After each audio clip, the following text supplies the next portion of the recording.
আজ ছিল শ্রাবণের তৃতীয় সোমবার। এদিকে আমি স্নান সেরে শাড়ি পরে নিয়েছি। আগে থেকে চুড়িগুলোকে সাজিয়ে রেখেছিলাম দুহাতে পরবো বলে। আমি আগে কখনোই শ্রাবণ মাসে হাতে সবুজ চুড়ি পরিনি। এবছর প্রথম বিয়ের পরে ও আমার জন্য নিয়ে এসেছিল। সেগুলোকেই সুন্দর করে গুছিয়ে পরলাম, দেখতেও ভীষণ ভালো লাগছিল। আর বাজার থেকে ফেরার সময় এই ফুলের গাছড়াটা নিয়ে এসেছিল। আসলে ও এটা খুব ভালো করেই জানে যে কোনো শুভ দিনে আমি মাথায় ফুল লাগাতে কতটা ভালোবাসি। কখনো কখনো সাজটা শুধু সুন্দর দেখানোর জন্য নয়, নিজের ভক্তিকে আরো সুন্দরভাবে প্রকাশ করার জন্য হয়। ফুলটা লাগানোর সময় দেখাচ্ছিলাম যে কিভাবে লাগালে দেখো তো বেশি ভালো লাগছে। লাস্ট অব্দি ও বললো যে এভাবে পরে দেখো, এভাবে বেশি ভালো লাগছে। আমিও এদিকে পুরোপুরি তৈরি হয়ে নিয়েছি। এই শ্রাবণের তৃতীয় সোমবারে কারা কারা জল ঢেলেছ?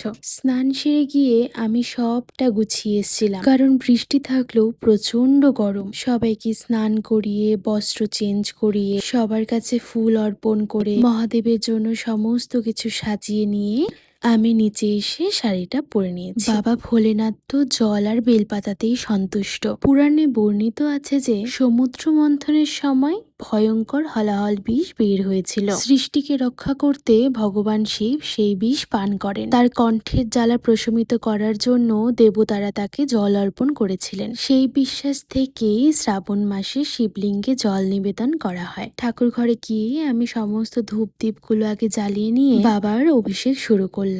দেখো, এক একজনের নিয়ম এক এক রকম, তাই শুধুমাত্র নিয়মের ভিত্তিতে পুজো না করে মনের ভক্তিতে পুজো করাটাই আমি আসল বলে মনে করি। প্রথমেই বাবাকে ঘি, মধু, চিনি, দুধ, গোলাপ জল, অগ্রুর সব কিছু দিয়ে অভিষেক করিয়ে নিলাম। এরপর বাবাকে ভালো করে জল দিয়েও স্নান করালাম। তারপর সুন্দরভাবে পরিষ্কার করে অষ্টগন্ধা দিয়ে বাবাকে তিলক করিয়ে দিলাম। অনেকেই আমার কাছে জানতে চেয়েছিলে, দিদি তুমি এটা কি ব্যবহার করো মহাদেবের কপালে? এটাকে অষ্টগন্ধা বলে, তোমরা যে কোনো দশকর্মার দোকানে পেয়ে যাবে। এরপর নিখুঁত 8টা বেলপাতা বাবাকে অর্পণ করলাম। আর আকন্দ ফুল, ধতুরা ফুল এগুলো তো বাবার পূজায় সবসময় উল্লেখযোগ্য।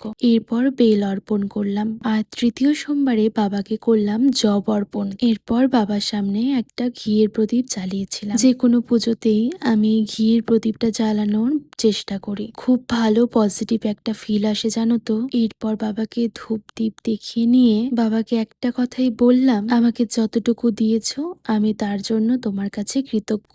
আমি মনে করি জানো তো, প্রত্যেকের ভালো থাকা তার দৃষ্টিভঙ্গির উপর নির্ভর করে। দেখতে দেখতে 3টে সোমবার পার হয়ে গেল, আর এদিকে আমার বাবার পুজো হয়ে গেছে।